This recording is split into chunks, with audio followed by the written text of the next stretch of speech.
Assalamualaikum, apa kabar teman-teman? Selamat bergabung di Jonggrang Channel, tempat kita berbagi cerita dan pengalaman.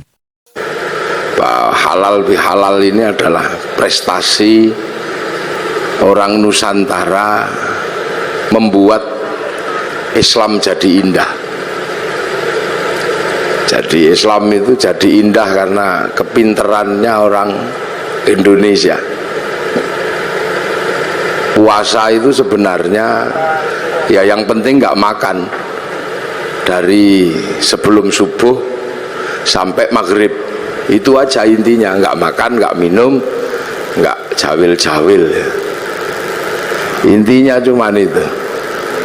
Tapi orang Indonesia jadi pintar, jadi indah, karena Indonesia ini mataharinya jarang dilihat tumbuhnya secara langsung karena terhalang oleh pohon. Maka di Indonesia muncul tradisi imsak. Imsak itu karena mataharinya nggak kelihatan. Di Arab nggak ada begitu, karena Arab itu kalau matahari muncul langsung kelihatan. Di sini juga puasa itu jadi indah, karena puasa orang sini lebih berat dari orang Arab. Orang Arab kalau puasa keluar rumah lihat padang pasir, nggak ada orang pengen makan padang pasir. Tapi orang sini keluar rumah lihat jambu, lihat belimbing. Maka para kiainya, daripada kamu nggak khusyuk kalau puasa, sebaiknya tidur aja. Maka kemudian setelah itu tidur, dikasih dalil naumuso imin ibadatun, tidurnya orang puasa itu ibadah. Nah, karena tidur terus akhirnya kiainya sepi, maka kiainya pergi ke pasar cari mercon. Akhirnya puasa di Indonesia muncul mercon dar-dor. Maka tidak usah heran kalau ada puasa kok merconnya banyak, itu khas Indonesia. Terus kalau malam ada sahur, bahkan sekarang ono sahur ora sahur sakarepmu ono. Nah, itu kehebatan orang Indonesia. Terus selesai puasa halal kayak gini nih, minta maaf. Di Arab sana nggak ada, nggak ada orang kenal tetangga. Nah, di sini bebeknya nelek di halaman tetangganya, maka saling memaafkan. Kerja di pasar biasalah, itu khas Indonesia. Kenapa? Karena puasa ini harus disyukuri. Berbahagialah orang yang berpuasa dan mau menjalankan puasa, karena puasa ini nggak main-main. Ibadah yang Allah bikin alasan itu puasa. Karena puasa itu seperti penyiksaan, nggak makan, nggak minum, nggak penyiksaan. Tapi Allah kasih alasan. Puasa ini bukan kamu saja, tapi orang dulu juga tak suruh puasa. Kama kutiba alal ladzina min qablikum, seperti orang dulu. Jadi puasa ini bukan sampean aja yang disuruh, seluruh manusia dari zaman bahula itu disuruh puasa. Makanya puasa ini ibadah yang paling terkenal. Karena puasa ini ibadah kuno, kurikulum lama. Ibarat sekolah, kurikulum yang nggak pernah hilang itu berhitung. Matematika itu nggak pernah hilang kurikulumnya. Puasa itu juga sama, kurikulum kehidupan yang nggak pernah dihilangkan oleh Allah. Semenjak zaman Nabi Adam sampai Nabi Muhammad. Nabi Adam itu puasa juga. Sehari di bulan tanggal 13, 14, 15 rembulan itu puasa. Terus 27, 28, 29 akhir bulan namanya puasa Ayyamus Sud. Kalau hari terang puasa Ayyamul Bid. Nabi Idris juga puasa, dikenal dengan puasa tanpa nyawa, bila roh. Makanan tidak ada nyawanya, tanpa ikan, nasi mutih nih cara orang sekarang. Nabi Dawud juga puasa, sehari iya sehari enggak. Nabi Musa sebelum naik gunung Tursina puasa, Nabi Ibrahim puasa, Nabi Isa diajari puasa, Nabi Muhammad juga masih diajari puasa, dan Nabi Muhammad dikatakan oleh Allah kama kutiba alal ladzina min qablikum, seperti orang dulu. Makanya puasa ini dikenal semua manusia, bahkan semua agama kenal puasa. Itu uniknya puasa. Dulu ada agama kuno, sekarang punah agama itu. Namanya agama Zoroaster. Nabinya Zarathustra. Ajarannya nihilisme. Kalau orang Jawa bilangnya suwung. Itu Tuhannya dua. Tuhan terang namanya Ahriman, Tuhan gelap namanya Ahura Mazda. Nah, dua Tuhan ini suka kelahi, usil. Tuhan terang penguasa matahari, Tuhan gelap penguasa rembulan. Kalau dua Tuhan ini kelahi, Tuhan terang kok kalah gerhana matahari. Orang Zoroaster puasa 3 bulan. Kalau Tuhan gelap kalah gerhana matahari, puasa 40 harian gitu. Puasa. Ini orang Zoroaster. Cuman agama Zoroaster itu punah, berganti menyembah api, yang akhirnya di dalam Al-Quran dikenal dengan Majus atau Majusi. Cuman agama Majusi ini punah juga karena raja terakhir Majusi namanya Rustum yang ada di Persia sana masuk Islam. Raja Rustum ini anaknya dinikahkan dengan anak Sayyidina Ali bin Abi Thalib, namanya Sayyidina Husain, lahir Sayyid Ali Zainal Abidin. Nah, karena masuk Islam kemudian orang Majusi tidak lagi menyembah api. Cuman orang Majusi kalau menyembah api, apinya ditaruh di bangunan tinggi panjang, itu namanya manaro. Sehingga kemudian setelah nyembah Allah, apinya dibuang, manaronya ditaruh di depan masjid. Akhirnya masjid orang-orang ex Majusi punya manaro. Begitu seluruh kaum muslimin lihat masjid orang Persia punya manaro kok bagus, maka kemudian seluruh kaum muslimin berlomba-lomba bikin manaro di depan masjid, yang akhirnya sampai Surabaya jadi menoro. Di puasa. Lu ini Islamnya begitu. Kalau masjid khas Arab yang asli ya kotak tutupnya pelepah kurma. Menoro itu, menara itu dari tradisi Majusi dulu. Kubahnya itu ketika Islam ketemu dengan Nasrani yang di Konstantinopel, kemudian punya masjid ada kubahnya itu sumbangan dari gereja dulu. Makanya kubah masjid sama kubah White House itu sama, kubahnya istananya Presiden Amerika ya sama kubah. Lah itu orang Majusi. Orang Hindu juga disuruh puasa. Jadi Hindu juga mengenal puasa, namanya upawasa. Upawasa itu nggak makan, nggak minum, nggak menyentuh perempuan, untuk persiapan muksa.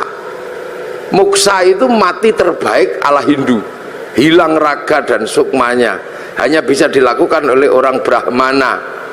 Kalau orang kesatria nggak bisa hilang, maka dibakar, di ngaben.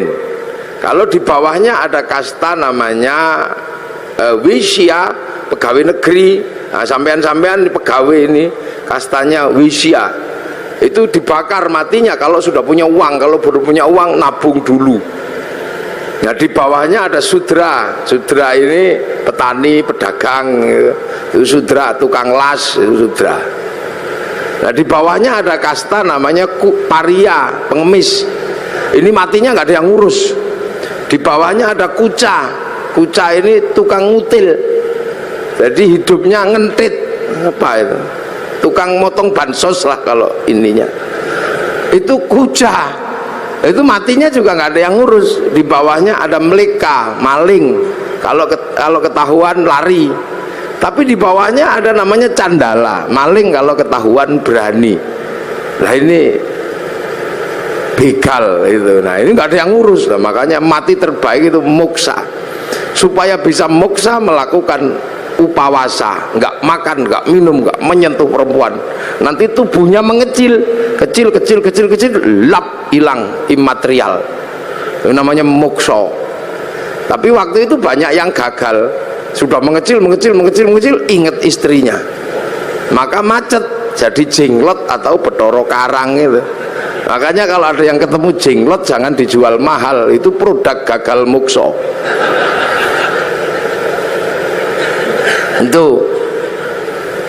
Itu asalnya begitu. Makanya dulu terus orang-orang di sini mengambil ajaran yang lebih mudah, bukan menahan hawa nafsu tapi ngumbar hawa nafsu. Namanya ajaran Bhairawa Tantra.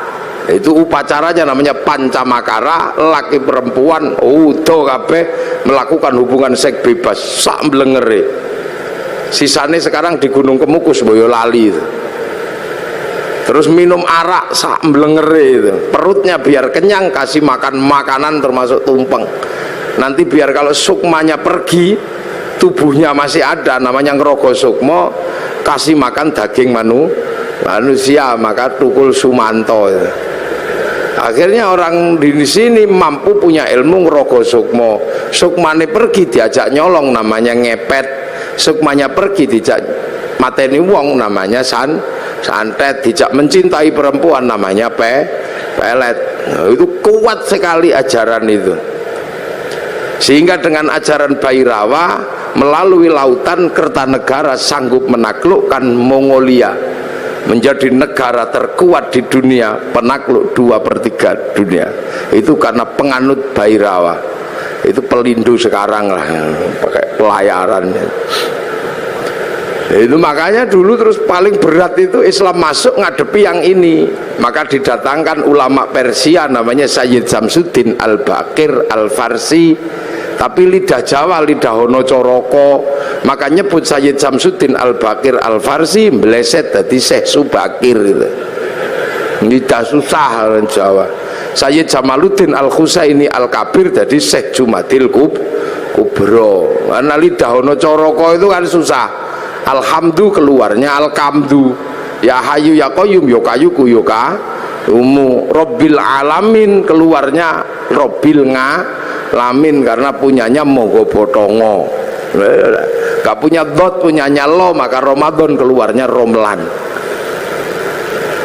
Nah, makanya orang-orang ini datangkan Syekh Subakir ini ngadepi orang Bhairawa. Nah, orang Bhairawa akhirnya lari ke Banyuwangi sana, dipimpin Menak Sembuyu Bajul Sengoro.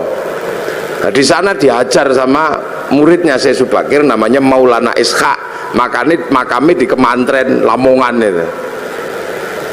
Akhirnya Menak Sembuyu nyerah, anaknya yang perempuan dikasihkan sama Mbak Ishaq, lahir Raden Ainul Yakin Sunan Giri, makamnya Gresik. Maka orang Bhairawa hilang, lari ke Bali. Tapi lama-lama tumbuh lagi orang Bhairawa di Kediri, nyembah patung Totok Kerot di daerah Pagu Pamenang, tempat moksanya Joyoboyo. Diajar sama Sunan Bonang, akhirnya nyerah. Lah begitu nyerah, ya sudah, kamu muternya tetap gak apa-apa, laki perempuan, tapi jangan nudo pakai baju. Arak diganti teh, kopi atau air putih. Tumpeng karena itu halal nasi gak apa-apa. Ingkung manusia diganti ingkung pitik. Mantra ngerogo sukmo diganti kalimat tauhid la ilaha illallah. Makanya kemudian ada Indonesia punya tradisi tumpengan. Itu yang dandani namanya Sunan Bonang. Nah, Sunan Bonang mengajarkan kepada Sunan Kalijogo muridnya untuk disebarkan di seluruh Jawa. Sunan Kalijogo mengajarkan pada muridnya namanya Sunan Geseng. Sunan Geseng mengajarkan pada muridnya namanya Mbah Abdul Halim Pangeran Benowo Surabaya sini. Mbah Benowo mengajarkan pada Mbah Abdul Rahman Pangeran Sambulasem, diajarkan kepada Mbah Jabar Tuban, diteruskan oleh muridnya namanya Mbah Sufyan Tuban, teruskan muridnya Mbah Abdul Halim Boyolali, punya murid Mbah Abdul Wahid Solotigo, punya murid namanya Mbah Khairon Purwodadi, punya murid Mbah Asy'ari Jombang. Nah itu Jombang lagi punya putra Kiai Hasyim Asy'ari, maka pengikut Kiai Hasyim Asy'ari tidak alergi sama tumpeng. Nah ini berhubung orang Jombang mesti saya jelaskan. Jadi halal bihalal Jombang, tumpeng juga Jombang. Jadi biar Jombang itu ngertinya nggak cuman besut mancamino. Jadi puasa. Makanya karena upawasa itu nggak makan, nggak minum, nggak menyentuh perempuan, makanya ketika Islam datang membawa tradisi nggak makan, nggak minum, nggak menyentuh perempuan, namanya Syahrus Siam, kok seperti upawasa, maka orang Indonesia menyebutnya bulan puasa. Jadi kalau sampean pengen tahu kenapa Ramadan kok disebut bulan puasa, karena dulu ada namanya upawasa, nggak makan, nggak minum, nggak menyentuh perempuan, makanya kemudian Syahrus Siam disebut bulan puasa karena dulu upawasa. Orang Buddha itu juga pelajaran puasanya ada. Ketika ingin mendapatkan kesempurnaan menuju nirwana, itu puasa di bawah pohon bodhi, pakai kain selempang, tidak pakai daleman. Itu waktunya tidak terbatas sampai mendapat pencerahan. Agama besar Yahudi juga puasa. Kalau peringatan Yom Kippur mereka puasa. Nasrani juga diajari puasa. Kalau hari Jumat Agung menjelang Paskah juga puasa. Jadi hampir semua agama itu kenal puasa. Karena apa? Ini syariat kuno. Makanya ndak usah heran kalau ada puasa. Apalagi orang Jawa, orang Indonesia ini hobi kalau yang namanya puasa. Makanya variasi puasa terbanyak itu di sini. Ada puasa makan pupus daun namanya ngidang. Ada puasa mangan polo pendem yang di bawah tanah namanya ngerowot. Ada puasa tidak kena matahari namanya pati geni. Ada puasa gandul duit namanya ngalong. Ada puasa diem macam bisu. Ada puasa ngeluyuhur aja namanya ngidan. Ada variasi puasa itu macam-macam itu di sini. Dan bagi orang Nusantara dan orang dunia, puasa ini menempati sejarah tersendiri. Hampir seluruh cerita besar itu bermula dari puasa. Rasulullah mendapatkan wahyu setelah puasa, naik turun gunung di Gua Hira hampir dilakukan selama 15 tahun. Syekh Abdul Qadir Al-Jilani mendapatkan ma'rifatullah itu setelah puasa 25 tahun di padang pasir, dibimbing Syekh Mubarak Al-Majzumi, jadi Sultanul Aulia. Di Jawa Sunan Kalijaga rojone berandal bisa jadi wali karena puasa 3 tahun. Sunan Geseng itu tadinya cuma tukang ngambil kelapa itu, tapi kuat puasa 3 tahun baca Ya Hayyu Ya Qayyum, itu bisa lari di atas air dan bisa meneruskan perjuangan Sunan Kalijaga. Padahal dia keliru, yo kayuku yo kayumu. Saridin disuruh puasa sama Sunan Kudus. Kalau kamu mau jadi penerusku yang hebat, puasa 3 tahun di atas pohon kelapa, baca Allahu Akbar, dilakukan 3 tahun, jadi pengganti para wali namanya Syekh Jangkung. Akhirnya Saridin, wong Pati pasti kenal itu. Dan itu pun keliru, mestinya Allahu Akbar, Allahu Akbar, keliru, lowo bubar, lowo bubar. Jadi sejarah besarnya puasa, jangan sembrono. Ki Gede Pemanahan penjenengan cerita sama Sunan Kalijogo, Jeng Sunan, saya pengen juga jadi raja. Ki Penjawi dapat pati, Kang Mas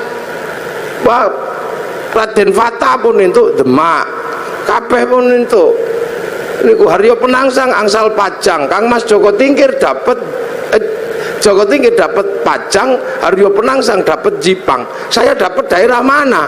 Ki Gede Pemanahan matur Sunan Kalijogo, ya ndak ada, semuanya sudah habis yang baik-baik, tinggal 5 tempat, itu pun tempat setan.